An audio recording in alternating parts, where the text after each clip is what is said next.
Hello guys.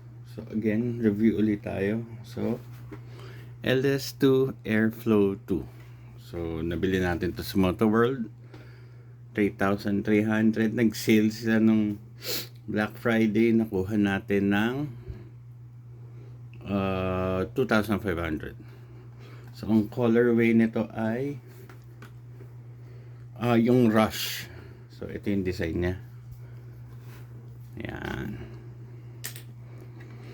So, again, ito na yung Airflow 2. Magaan siya, super gaan. Maganda yung colorway and maganda, well, sa akin maganda yung fit sa sa ulo ko. Snug fit siya. So, ngayon mas maganda na siya kasi hanggang dito na yung foam sa dulo. Ayan, sa strap. So, yung lock niya is the same pa rin. Ayan. Tapos meron tayo ditong Airflow 1. Yun yung difference. Mas makapal yung salamin ng 2.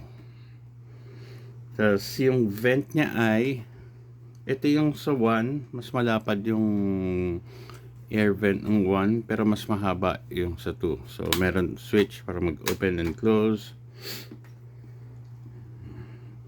Yan. So again, let's do Airflow. Ganda. Ang ano lang, hindi siya dual visor. Pero, removable yung kanyang pads para pag lalabhan. Okay. And again, pwede kayong bumili ng ibang visor sa Moto World. Again, LS2 Airflow 2. Thank you guys. Like and subscribe.